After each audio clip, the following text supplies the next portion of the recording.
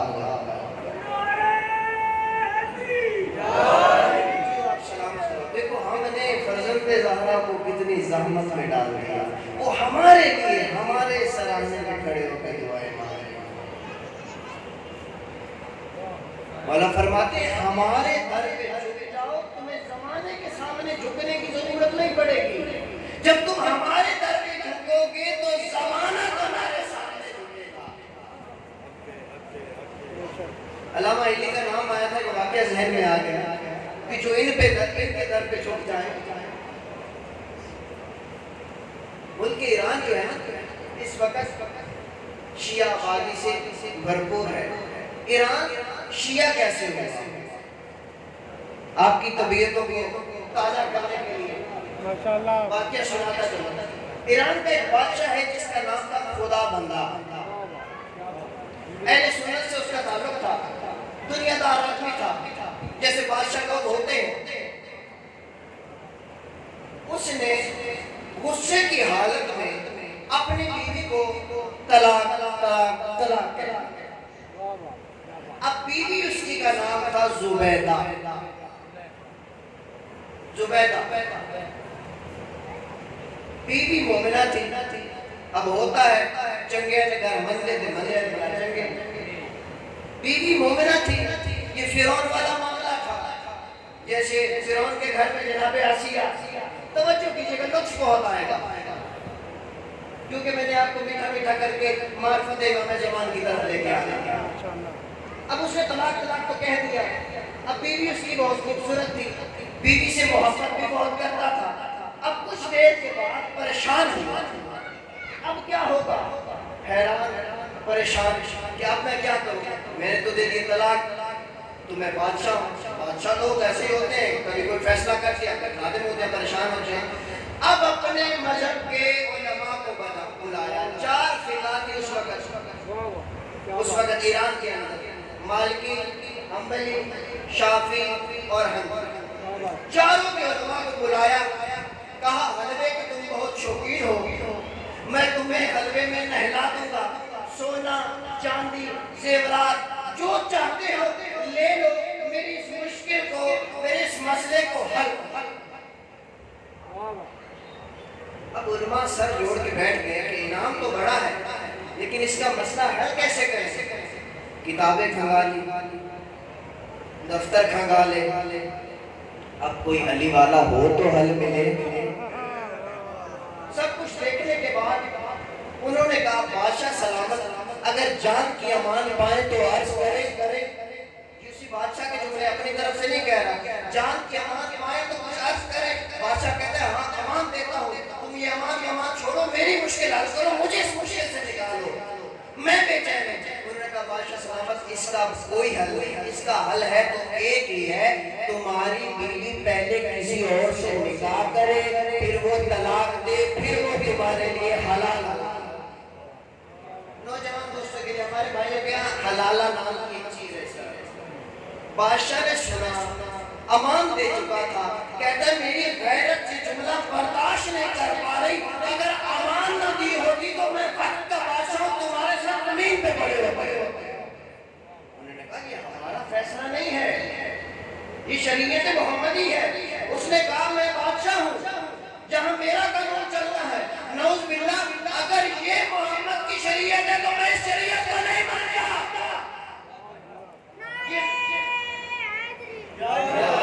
یہ میری بیوی تھی، ہے اور رہے گی، جاؤ تم اپنا کام کرو۔ اب اس کا ایک وزیر بھی تھا جس کا نام تھا یوسف۔ میرے مولا علی جب 25 سال صبر کی حالت میں تھے نا، جب ایسی کوئی مشکل کسی بادشاہ پہ کسی حاکم میں وقت پہ بنتی تھی تو اس وقت سلمان ہاتھ پکڑ کے، آج سلمان کا کام کیا یوسف نے۔ یوسف آیا، بادشاہ سلامت، پریشان بیٹھے ہیں، کیوں نہ آپ کو آپ کی پریشانی کا حل بتاؤ۔ اچھا بتاؤ۔ بادشاہ سلامت، یہ اسلام میں 4 فقہ نہیں ہے، 4 مکتب نہیں ہے، ایک اور مکتب بھی ہے جس کا عراق میں جو ہے وہ بول بالا ہے، اس کا جو مرکز ہے وہ نجف ہے۔ اچھا ہوگا مکتب، اگر میرا مسئلہ حل نہ ہوا تو میں اس مکتب کے عالم کے ساتھ تیرا بھی سر ہوگا۔ اس نے کہا نہیں ایسی بات نہیں ہے، آپ اس کو بلوا کے دیکھ تو شاید آپ کا مسئلہ حل ہو جائے۔ جو امام زمانہ کے در پہ سر جھکا دے، یہ میری مکتب کو، میری ملت کو فخر کرنا چاہیے، پڑھا کرے اپنے علماء کی تاریخ۔ 13 سال کے سن میں ہمارے بچے گلیوں میں کرکٹ کھیلتے ہیں اور علامہ ہلی مسجد فتویٰ میں بیٹھ کے فتویٰ دیا۔ اچھا جاؤ بلا کے لاؤ۔ اب یوسف چلنے لگا، وہ جو علی اور زہرا کی کنیز بیٹھے تھی نا، اس کو پتہ چل گیا، بولا یوسف ادھر آ۔ جی کدھر جا رہے ہو؟ علامہ ہلی کو بلا رہے۔ یوسف تجھے نہیں پتا یہ جو علی والے ہوتے ہیں نا، یہ علی کی طرح دنیا کی دولت اور دنیا کی بادشاہت کو پاؤں کی مائی میں رکھتے ہیں۔ اگر خدا بندے کا پیغام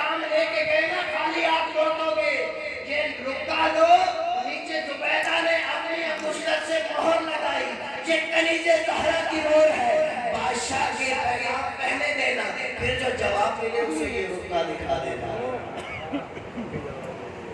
اب چلا ہے جیسے ہلا ظاہر بیٹھے ہیں، کچھ چہروں نے میرے ساتھ کی زیارت کی ہے، ایک مرتبہ آمین کہیے گا مولا ہر دن میں حسرت رکھنے والے کو مولا 14 کا زوار بنائے ہر مومن کو۔ اب یوسف اپنی سواری پہ پہنچا ہے، ہلا کی گلی مختصر کر دیا، بچے گلی میں کھیل رہے تھے۔ اب جب کھیلنے کا وقت آتا تھا تو علامہ ہلی بھی بچپن میں تھے، کھیلا کرتے تھے، جب کوئی فتوہ مانگتا تھا تو فتوہ بھی دیا کرتے تھے۔ اب آئے ہیں، آ کے کھڑے ہوئے، یوسف نے بچوں کو آواز دی، بچوں میرے پاس آؤ، مجھے یوسف ابن مطہر ہلی سے ملنا ہے۔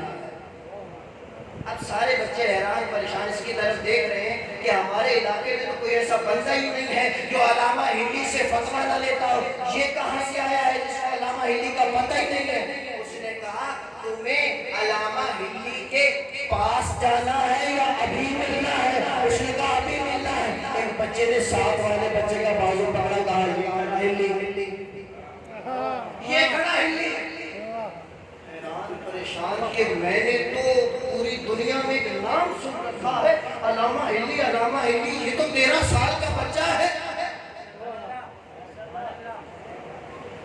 یا علامہ ہلی اس کی طرف دیکھ کے کہتے ہیں علی والوں کا سن نہیں دیکھا کرتے، اپنا سوال پیش کر، وقت کے امام کے در پہ چکو گے۔ اب کہا کہ تمہیں خدا بندہ بادشاہ اس کو یہ مسئلہ پیش آئے، وہ تمہیں بلا رہا ہے۔ تو علامہ ہلی نے کہا یوسف تمہیں نہیں پتا جب کسی کو پیاس لگتی ہے تو وہ کنویں کی طرف جاتا ہے یا کنواں چل کے آتا ہے؟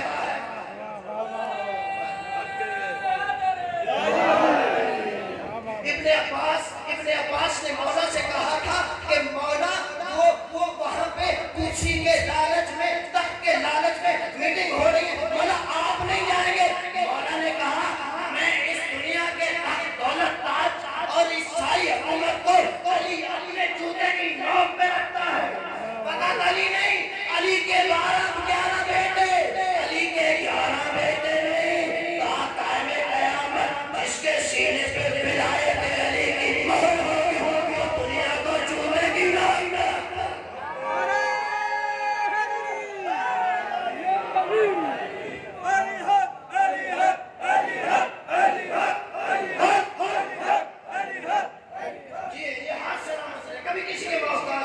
یہ علی و عباس کی زری کو بس ہو مختصر کرو میرے بھائی تشریف لے آئے۔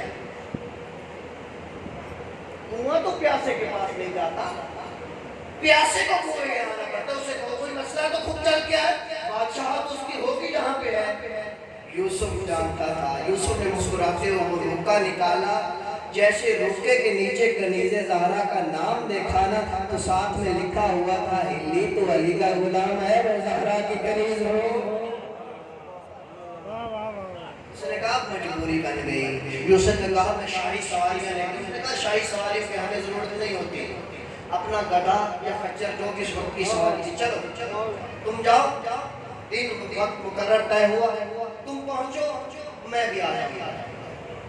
اب وقت مقرر میں نے مختصر کر دیا، بالکل ٹائم جو انہوں نے دیا تھا، کرسیاں لگی ہوئی ہیں، علماء بڑی بڑی گاڑیوں والے، بڑے بڑے مفتیان کرام، بڑی محفل، بڑی رونق، کرسیاں لگی ہوئی ہیں اور بادشاہ کے پاس ایک کرسی خالی پڑی ہے۔ اب انہوں نے اپنی سواری دربار کے ساتھ ایک جگہ پہ باندھی، جوتیاں اٹھائی، 13 سال کا بچہ ہے بغل میں دیا، نظر یمین و شمالا، دائیں دیکھا بائیں دیکھا، خرامہ چلتے ہوئے آئے، آگے دیکھا کہ نشست نہیں ہے، بادشاہ کے ساتھ والی کرسی پہ بیٹھ گئے، داخل ہوئے، ایک مرتبہ کلی طور پہ سلام کر دیا تھا۔ اب سب کی نظر ان پہ ہے کہ ہم تو اتنے بڑے بڑے علماء، مفتیان کرام، تو یہ چھوٹا سا بچہ یہ مسئلہ کیسے حل کرے گا؟ شیعوں کے پاس بس یہی عالم رہ گیا تھا۔ اب جب کچھ اور بن نہ پائے نا تو یہ ایک ریت رسم معاشرے کی چلتی آ رہی ہے. جب علم کا جواب علم سے نہ ہو تو پتھر مارا جاتا ہے, گالی دی جاتی ہے, برا کہا جاتا ہے, گولی چلائی جاتی ہے یا بم بلاسٹ کر دیا جاتا ہے. اٹھے بادشاہ کے کان سے دو ادھر سے لگے دو ادھر سے. بادشاہ سلامت, مسئلہ بعد میں پوچھنا, پہلے انہوں نے 3 گستاخیاں کی, اس کا جواب ہے. بادشاہ لوگ ہوتے ہیں, اچھا کیا کیا ہے انہوں نے؟ یہ جو شیعوں کا عالم آیا ہے نا, یہ جو بچہ دربار میں آیا, آپ کی تعظیم نہیں کی. اچھا دوسرا کام, دوسرا انہوں نے یہ کیا کہ یہ آئے ہیں اور بغیر اجازت کے آپ کی ساتھ والی کرسی پہ بیٹھ گئے. اچھا یہ بھی غلطی کی, بادشاہ لوگ تھے, مجھے پتہ نہیں تھا. تیسرا کام, تیسرا تو انہوں نے حد ہی کر دی, جوتیاں اٹھائیں اور بغل میں لے کے بیٹھ گئے. اب بادشاہ بادشاہ کی بولتے وقت علامہ صاحب, آپ کو لوگ علامہ کے لقب سے جانتے ہیں, آپ نے ہمارے آداب کو ملوز خاطر نہیں رکھا. کون سے تمہارے آداب؟ آپ جب دربار میں آئے ہیں تو میں وقت کا بادشاہ ہوں, تو آپ نے مجھے سلام نے کیا, مجھے تعظیم میری نہیں کی. تو علامہ انیس کی طرف اور پورے مجمع کی طرف دیکھ کے کہتے ہیں, شریعت محمدی میں جو سلام مستحب ہے وہ میں نے سب پہ کر دیا تھا, اور تو بادشاہ ہوگا اپنی مملکت کا, میری مملکت کا بادشاہ حسین ہے. میں امام زمانہ کا غلام ہوں, تجھے نہ کہنا جو جواب ہو تو بن پائے. اچھا تم نے ایک اور گستاخی کی, تم میرے ساتھ والی کرسی پہ آ کے بیٹھ گئے. انہوں نے کہا جب میں آیا تو مہمان کے لیے تمہیں چاہیے تھا کوئی نشست منتخب کرتے. اب میں نے نظر دوڑائی, نشست تھی ہی نہیں. تمہارے ساتھ یہ جو نشست خالی ہے, یہ خالی ہے اس لیے رہی, اگر کوئی اس کا اہل ہوتا تو اس پہ بیٹھا ہوتا. مجھے اس نشست کے علاوہ کوئی جگہ مناسب ہی نہیں لگی. اچھا چلو اس کی بھی معافی مل گئی. یہ تیسرا کام جوتے کیوں بغل میں لے کے آئے؟ اب یہاں سے مسئلہ حل ہونا شروع ہو گیا. علی والے کی جوتیاں بادشاہوں کے مسئلے حل کرتے ہیں, یہ جوتے بغل میں کیوں لے کے آئے؟ اس نے کہا بادشاہ سلامت, آپ بادشاہ ہیں, مجھے اپنے جوتے چوری ہونے کا خوف تھا. سارے دربار میں کہتا لگا یہ شیعوں کا عالم کے بچہ یہ کیا باتیں کر رہا ہے. بادشاہ سلامت کا اتنا بڑا دربار, ہیرے جواہرات موتی دولت یہ سب کے سنبھال لگے پڑے, اور یہ کہہ رہے مجھے جوتیاں چوری ہونے کا خوف ہے. میں نے کہا نہیں, میں دلیل رکھتا ہوں, جب رسول خدا کے دربار میں جوتے چوری ہو سکتے ہیں تو میری اور تیری کیا ہوگا؟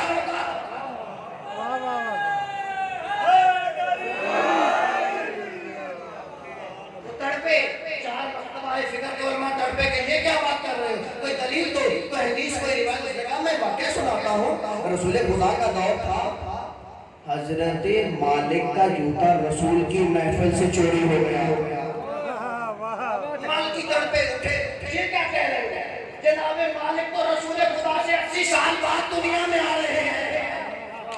رسول کہاں, ان کی محفل کہاں, جناب مالک کہاں. میں بھول گیا, غلطی ہو جاتی ہے, انسان ہے آخر, میں بھول گیا. نہیں جناب حضرت شافعی کا جو جوتا ہے وہ رسول کی محفل سے چوری ہو گیا.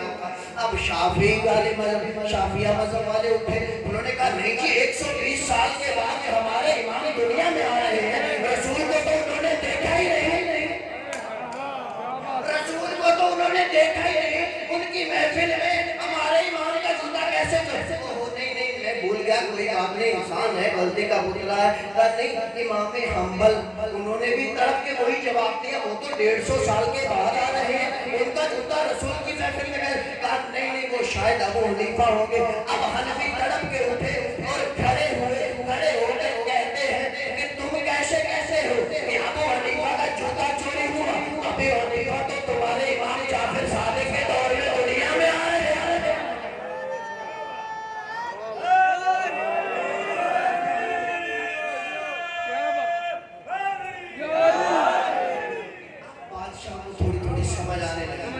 علامہ ہلی نے جوتے نکالے جو بغل میں تھے, سامنے رکھ دیا.